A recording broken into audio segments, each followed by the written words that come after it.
Are you ready for the secrets behind consumer psychology that can help you uncover those hidden subconscious customer needs that can make or break your business? Today's episode of Authenticity Amplified has got you covered. There are so many layers to our guest. She shares her experience from copywriter to entrepreneur to author and the importance of resilience and taking feedback in stride. My favorite takeaways? The three pivotal stories we all tell: the one to ourselves, the one to others, and the one to the world. You're going to want to listen so you can understand the importance of these and how reflecting on them can impact not only your business, but your entire life. There's so much you're going to get out of this episode. I'm glad you're here. Let's dive in.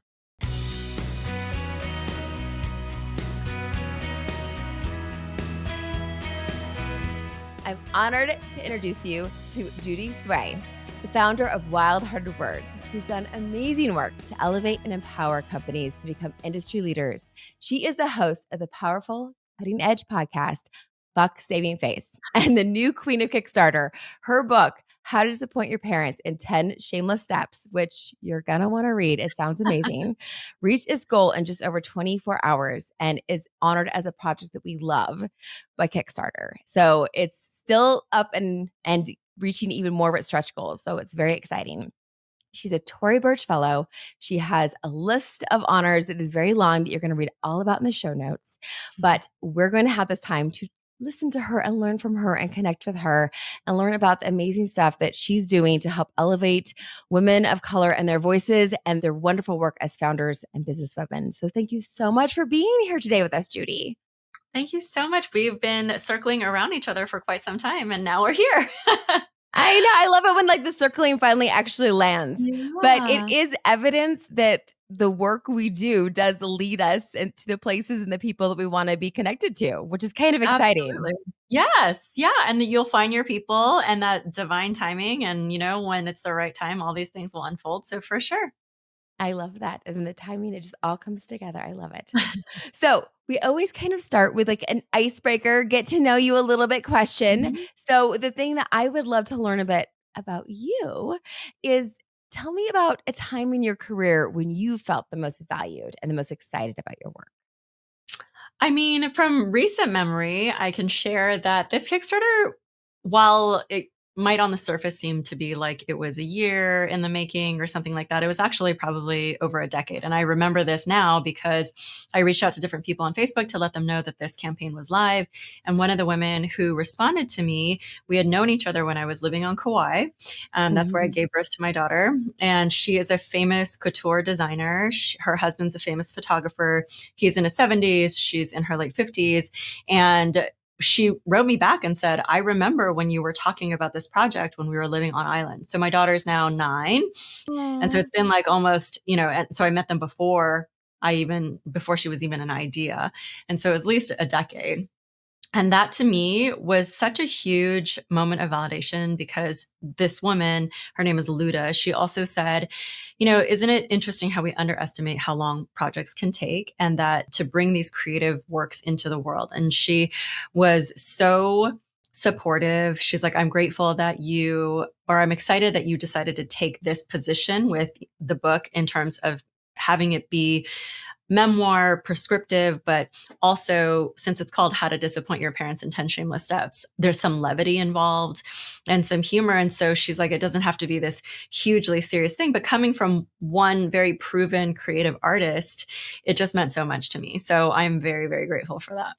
That is so beautiful. And I love it because I think that we are so busy focusing on how long things are taking that we forget how beautiful it is that we get to those places and that we have to have a divine timing because there's so many things we don't know that need to be in alignment for our creative pursuits, our passion, the work that we're doing as solopreneurs, as entrepreneurs, as creative, wondrous people, that these things need to come into place for these things to come into the world. And we had to have that patience. Absolutely. I think that also when it comes to putting content out there in the world, I remember when I first had my daughter, I am a recovering perfectionist. So I felt like, oh my gosh, I'm getting behind in my career and all of these things. And thankfully there was another woman who reached out to me and she was saying, this is the only time that you're going to get with your child like this. Enjoy that because your career will always be there. And also, if you're not in a right frame of mind and you share some content out there, the way that our world works today is you could try to delete it, but it's probably not going to be completely deleted. And so it'll be out there in the world. And at the time, I was very tender. I was going through postpartum depression that didn't scale all up until my daughter was 2. And so this book now required me to live a lot of life and live into the answers in order for me to write this in a way that I feel comfortable and confident about. And I'm saying that now with the knowledge that I have now. Who knows 10 years from now, like what I'm going to say. But I know there were parts of it that I also had to live through in terms of healing my family of origin and working with them. And even now, as this Kickstarter's up, people have asked me, are your parents still alive? Like all these things that you're going to share about them. Or I have 3 younger siblings, and they very much are different than I am. And so they don't put their life out there the same way that I do. And so what's that going to be? And I have this wild experience that happened this weekend, but that kind of affirmed like, even if it's scary, you keep moving forward. But I think that those are some of the things about like timing that we don't always think about too. And we're always like in such a rush. I mean, our instant gratification world. Yes. And there's that comedian, Ronnie Chang, who is like, faster, faster, faster, faster. Like you need to get like Amazon Prime, like now. So yeah, I think that those are good reminders. Yes. And I think that all of those factors are important for all the work that we do, that we can't see all of those invisible pieces that need to fall into alignment that are working in our favor. We just don't recognize how they're working in our favor just yet. So beautiful way of remembering all of that at this time when things are coming together for you, because sometimes we don't see it at those moments. We're just like so in that place. So thank you for sharing that. That is beautiful. So, for wisdom worth sharing that we try to do on each of our episodes, what is the advice that you were given that you think has made the largest impact on your career that you would like to pass on to others, especially for founders and entrepreneurs? So when I was younger, I didn't know that writing was a career, that I could make that into a career. And it wasn't until my 4th grade friend, Charlie, was sitting next to me and we had like a school newsletter that was basically kids writing articles that were like photocopied on 8.5 by 11 and stapled in the corner. And so my friend Charlie shared something with me that she wrote and I was like, oh, I could do that. And then so from there, it spurred into this career. However, even though from, let's say, 4th grade on, I knew I loved to write. And when I went to Berkeley, I double majored in English and mass communications. What I really wanted to do is I really wanted to go to the journalism school. But I looked at the people in the journalism school and they looked so old and they looked so like mature and strong and they knew what they were doing. And I never was taught like to ask questions. I was raised in a very traditional Chinese household. So you're supposed to defer to elders and you don't, raise a ruckus and all of that kind of stuff, which is the opposite of what you learn in school, which is raise your hand and answer questions. I got to Berkeley and I was in this small English class and the professor was like, oh crap, I need to like boost up my grades. So I'm going to go talk to the professor during office hours.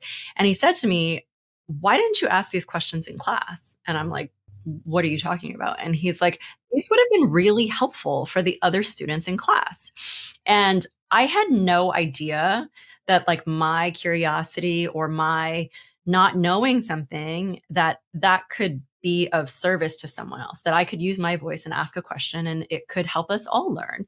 So that was this first moment of, wait a minute, I have something interesting to say. Like I have something valuable to say.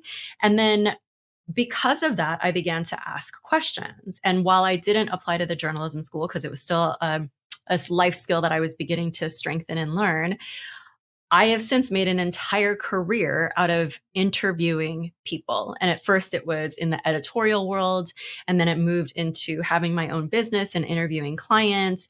And then, now what we do, capturing personal brand stories, capturing the essence and the ethos of what you want to do with your business to figure it out strategically, and then to help you achieve those goals in marketing and in branding and all of that kind of stuff. So that one skill has carried through all of these places. And there was someone who I worked with at the startup here in San Diego when I first moved here. And he said, how do you improve the quality of like your life is through the acquisition of knowledge. And how do you improve the acquisition of knowledge? Well, you ask better questions. And the better the questions that you ask, the better the results you're going to get. And so now with AI and everything, I think everybody's had to learn how to ask better questions. And I think that that Mhm. is a skill that's continued to unfold in a lot of different ways. Oh, that's wonderful. So yes, the better the questions. And for you to have learned that from you going to professor and him saying, Mhm. "Why aren't you asking Mhm. that in class?" and Mhm. bringing those forward and discover the Yeah. benefits of that in your work. How did that translate to you doing brand work and individual stories with your clients from what Yeah. you did in school? How do you make that transition? I've always been fascinated by people's stories. I think I've always rooted for the underdog, even when I was little. And I'm so curious as to why certain things unfold the way that they do. Had I not majored in English and mass comm, I would have majored in psychology because I'm so curious as to the way that the brain works and why we behave the ways that we do. And I grew up in a very unhealthy, chaotic, just tumultuous environment. And so seeing that that was my origin and then seeing like the person who I become and the person who my three younger siblings have become, I'm fascinated. My sister and I both developed eating disorders and they were different, but they were also a way to control. And when I was going through my therapy, I discovered that, scientists were saying that the, if you develop an eating disorder, it's both potentially genetic as well as environmental. And we had both of those things like going for us. And so I always found it interesting how we as humans respond to certain things and then how that dictates the direction and the path of our lives. And so I think because I was always asking questions and then realizing that because of the ability to write, I could articulate what people said to me back to them in a way where they felt very seen and very heard. Like, oh my gosh, that's exactly what I was trying to say. Or when I started publishing more articles on global platforms, I'd have people emailing me all the time, like, thank you so much for putting this into words. Now I can forward this to someone in my life who and share it and be like, this is like what I'm feeling. And I didn't know how to say to you. And then being able to see how liberated people become when they feel seen and heard for who they truly are. I became a yoga teacher along the way. And I think because of that, it really honed my ability to hear what people are genuinely desiring to share with me. So there's the verbal conversation that we can have. But what I would always hear is like the subtext underneath that. And it was almost like their hearts were trying to communicate with me. So that's what I would respond to. And it would immediately drop people into these very deep conversations with me.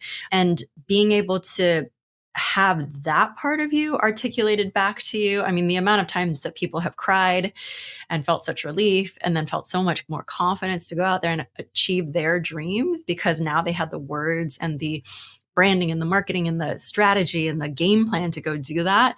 It's super rewarding to see people like come to life in that way.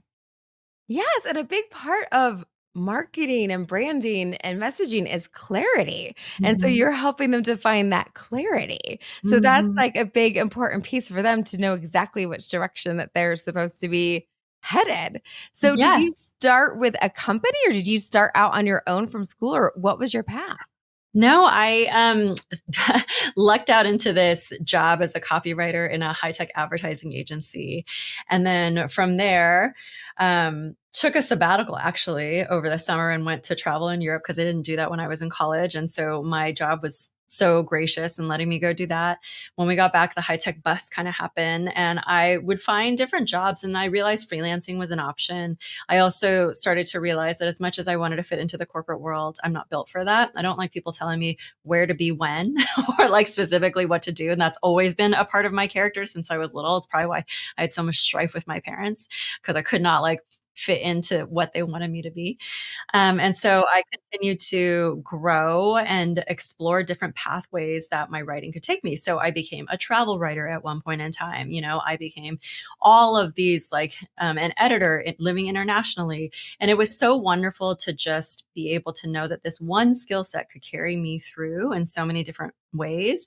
And I think like any entrepreneur, it's not like an upward trajectory. You're like going around in like a big squiggle. So I revisited different careers and like, all that kind of stuff until finally I realized like this company, building a company, while at first I didn't want to have the obligation of being in charge of anyone else, I realized that in order for me to kind of have the life that I wanted to do, and just acknowledging I'm a natural born leader in a lot of different situations. And I will also do a really good job of yielding to other people and really encouraging them to learn. I think leader slash mentor, I guess.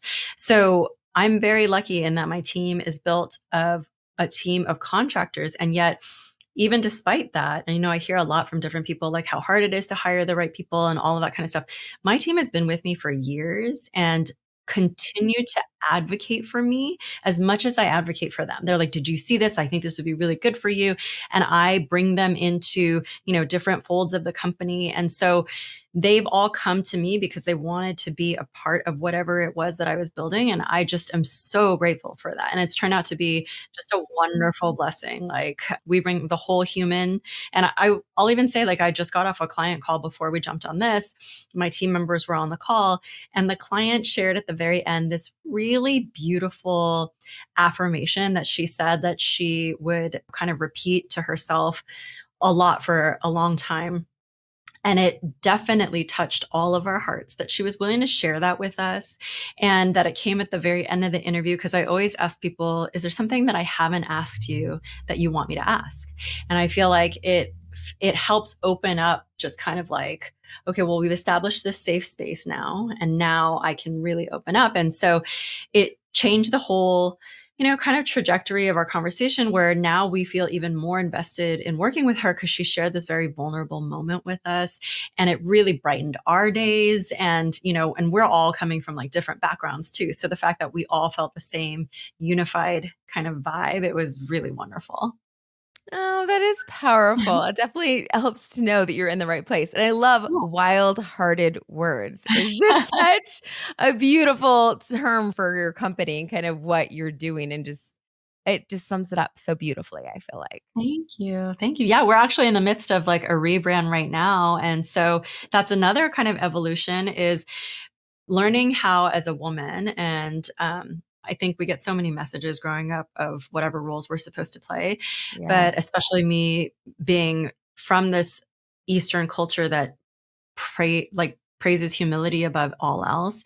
I now have my own name and my own website with like all of my coaching that's under there, the women executives and leaders who I work with, and then my book stuff, my Mm. podcast stuff. And it's been such a wonderful, like, reclamation, I guess, of who I am and what I've always wanted to do. And like Wildhearted Words is also becoming this company, Nice Tiger, that's going to focus on branding in the B2B tech space. And like, so there's the B2B element, Ooh. and then there's like Mhm. us, like me, and like the connections that I form with all these women founders and like women leaders. And so it's been a wonderful kind of evolution of everything. But the wild heart is always there. I mean, I have wild like tattooed on me and like all the things. Yes, it all has its place. It all fits in Mhm. those ways. That's very unique, and I like that about you. And I love that you Mhm. also have this heart for this really important work, not just for women entrepreneurs, because Mhm. that's definitely, there's not nearly as many women launching businesses and being successful in that space, but also for women coming from backgrounds where that's Mhm. even less likely they're going to be successful and have resources and have the supports and have what they need to be there. So, how have you been able to carve out that space and connect with other women in that space?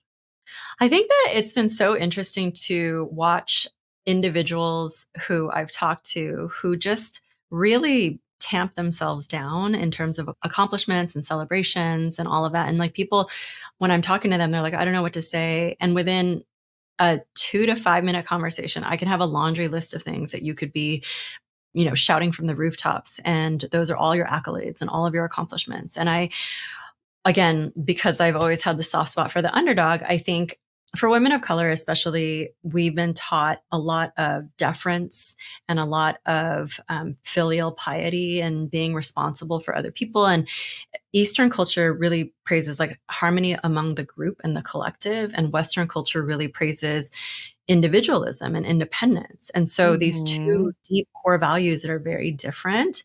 And so a lot of people find themselves not rising in career or not taking these chances and these risks because we're looking at the whole picture, not just like what's going to be best for me.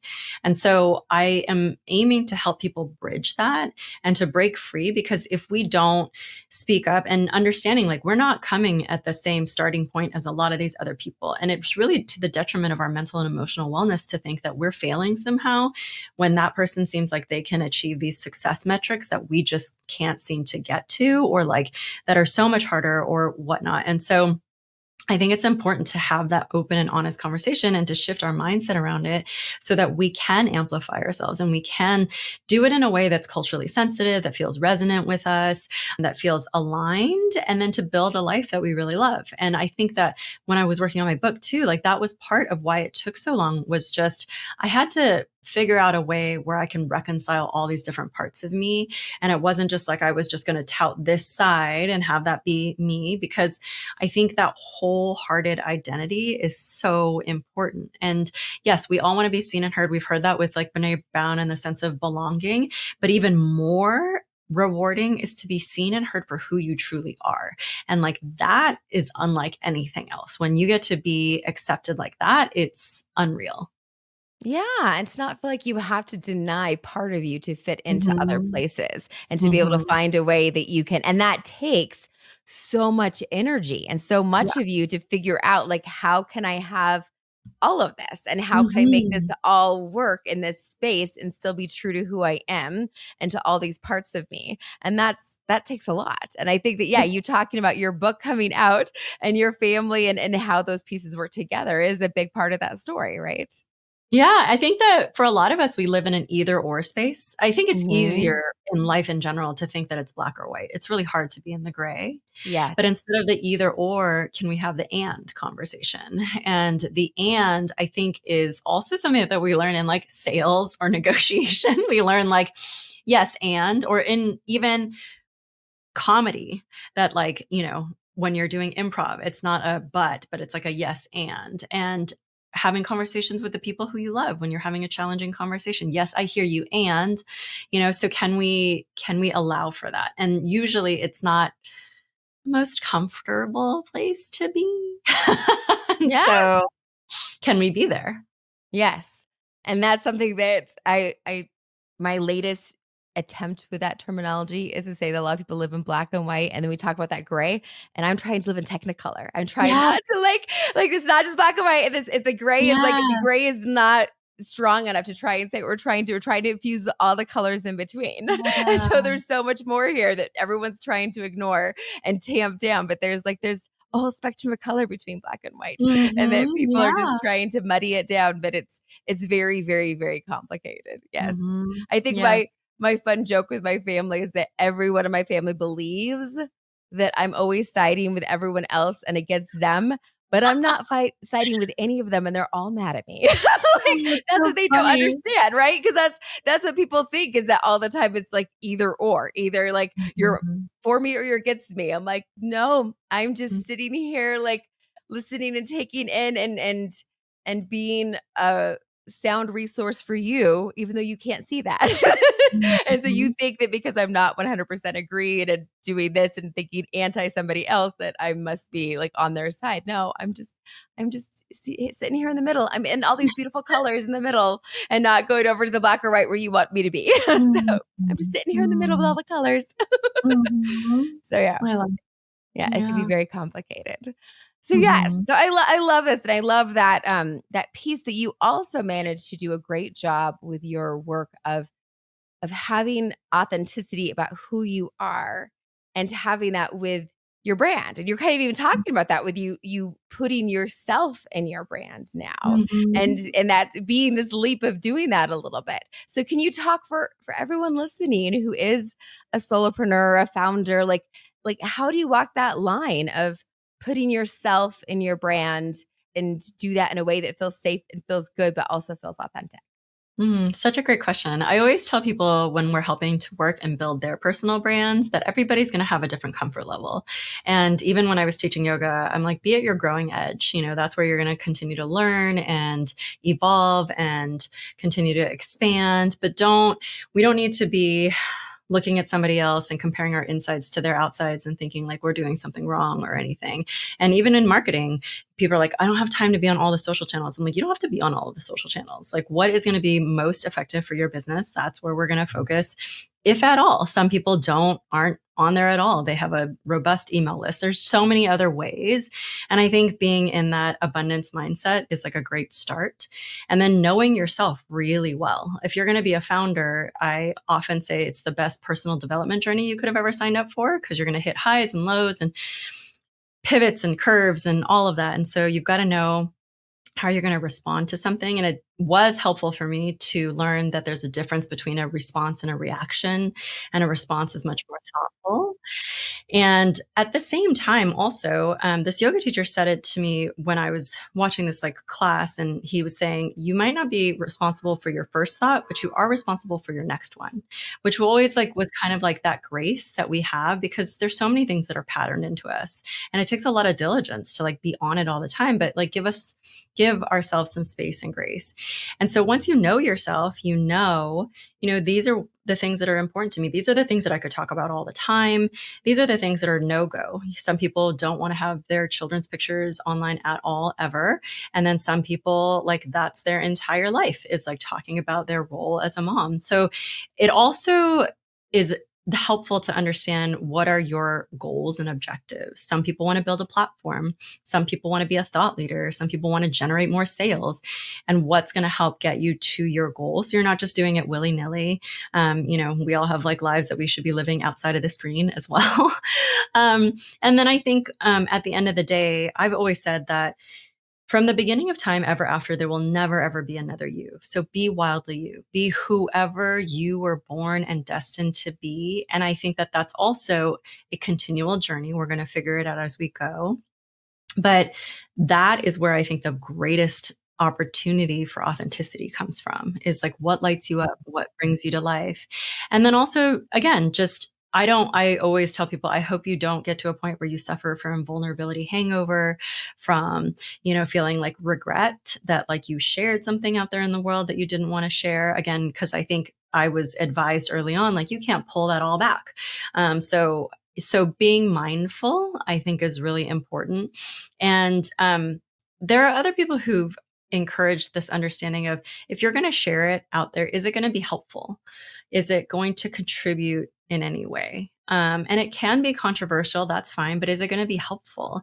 And so I think there's so much noise out there that being aligned, again, is going to be helpful for you to kind of have that check and balance of like, do I need to share this? Like, even yesterday I was sharing, I recorded this really long video of this wild thing that happened to me this weekend. And I wasn't fully sure if I should share it, because it felt like a very kind of special personal thing to me too. But I'm like, but it's such a good story. And like, do I want to do this? And so the universe stepped into my aid, because when I was like clicking publish, it disappeared. The whole video just like disappeared. And I was like, all right, well, I guess like that wasn't, meant to be. And I like to believe in all of that too, that like there are forces both seen and unseen supporting you along. And if we pay attention to those signs, then we get even greater guidance. Yes.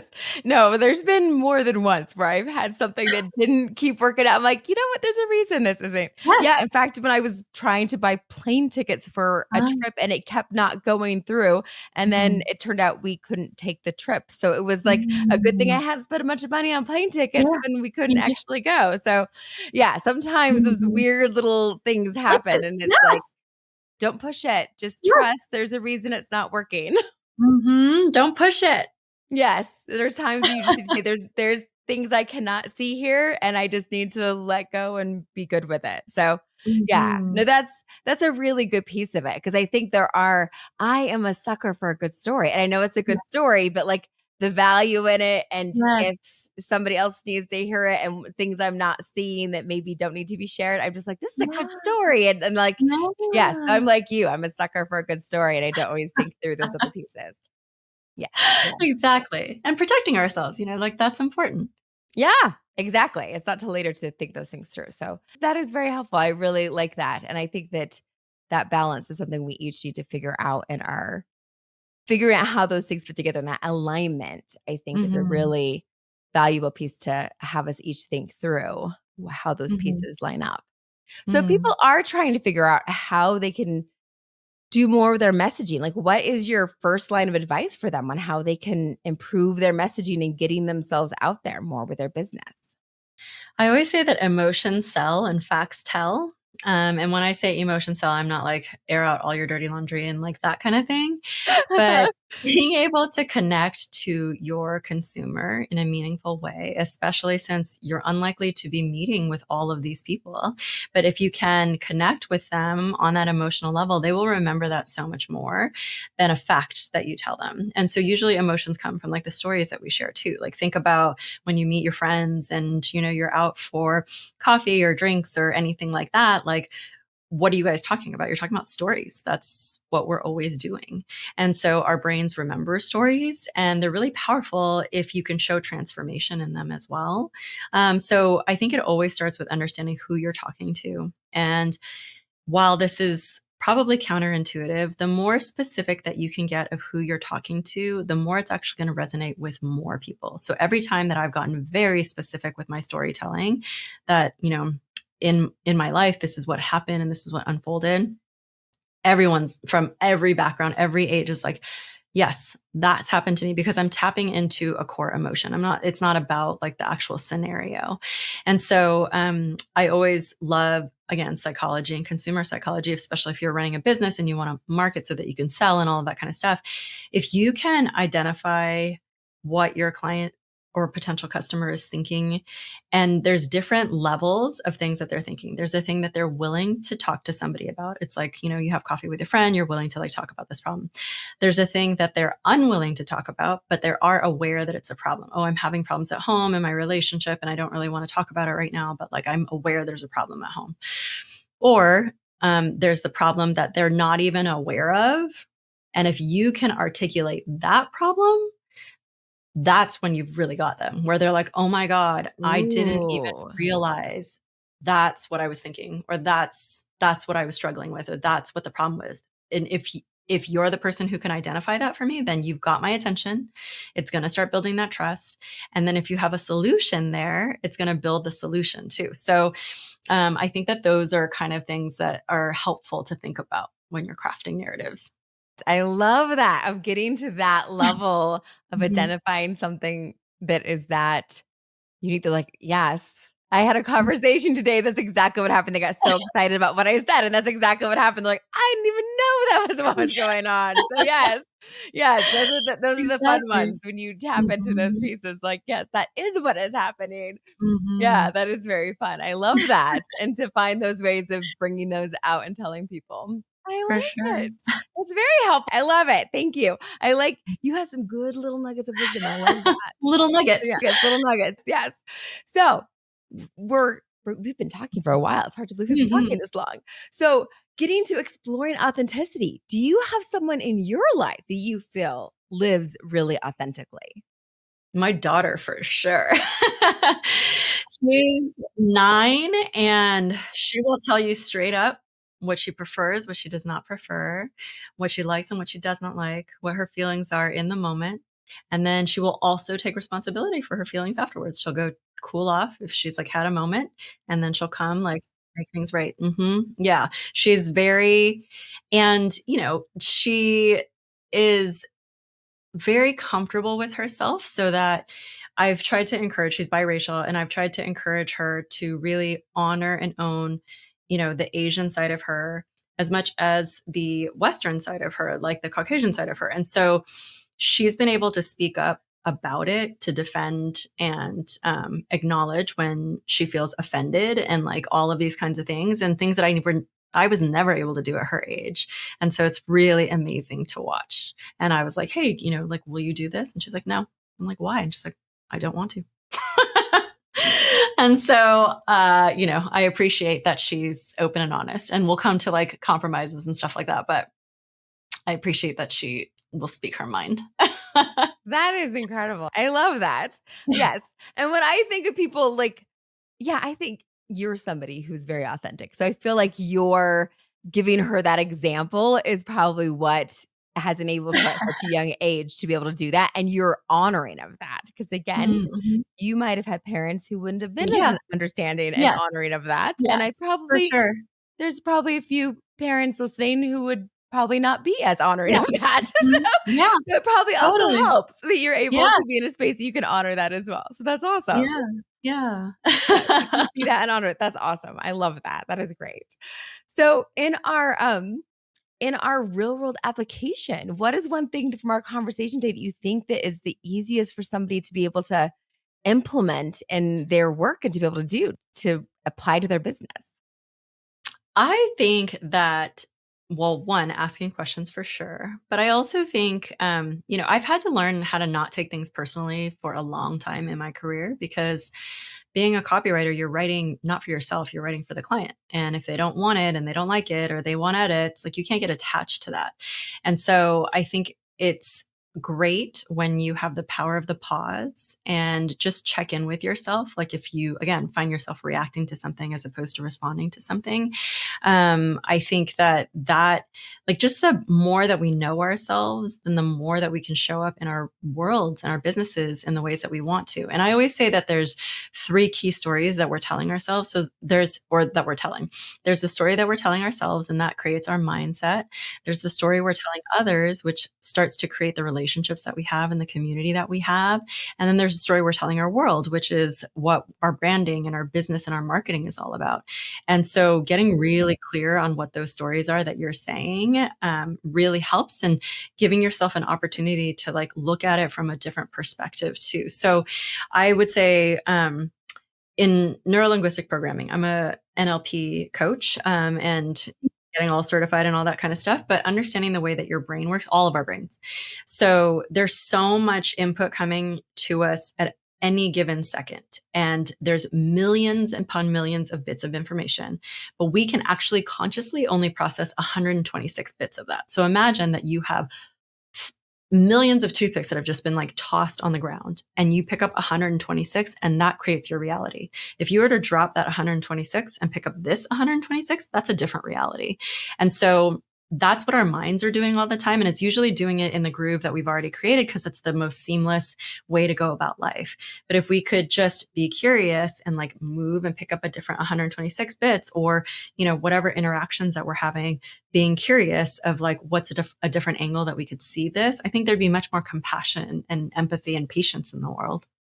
I love that whole concept of the three different stories. I've definitely never heard that before. That is beautiful. What a gift. Thank you, Judy. I love that. So that was everything has been amazing, but I really love taking that away.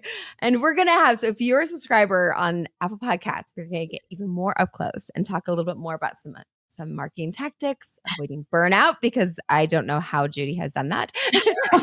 Talk a little bit more about some marketing channels and getting high quality leads, because that's really fabulous as well.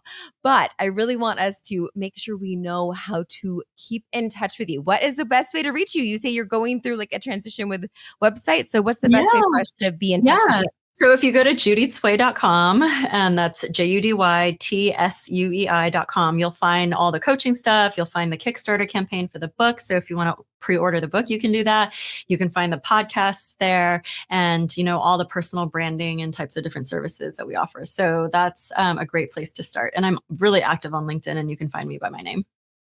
That's awesome. And LinkedIn is the best place. That's good to know. The best place to find you. That is Yeah. And your podcast is amazing. You're up to what, 120 episodes now with your Yeah, it's like podcast? 124. Yeah, we're in season 5. Yeah. Oh my goodness. Mhm. That is amazing. And it is Yeah. so incredible, the conversations that you're having there and the Thank importance of that. And you. you can learn more about behind the scenes in the book from the Yes. podcast as well. Yes, So definitely. it is Yeah. so incredible what you've done there. So that's Thank an you. incredible Yeah, podcast. there's an expletive in the name.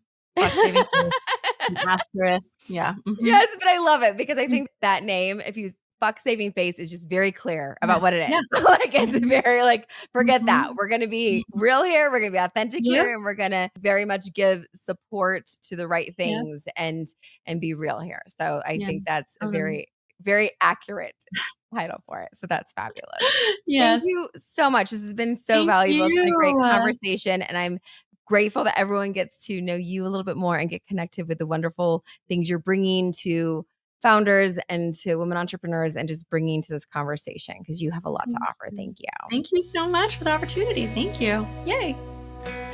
Isn't there so much to learn on our entrepreneurial journey?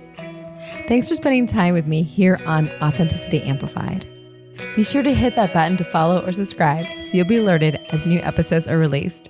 Here in this first month, they are coming out frequently.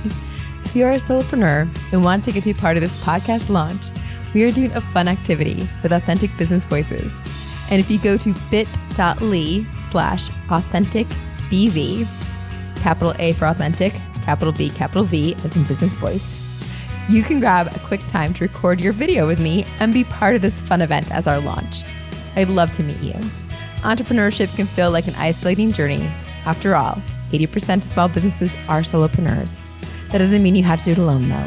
We're here every week to be part of this adventure with you. Until next time.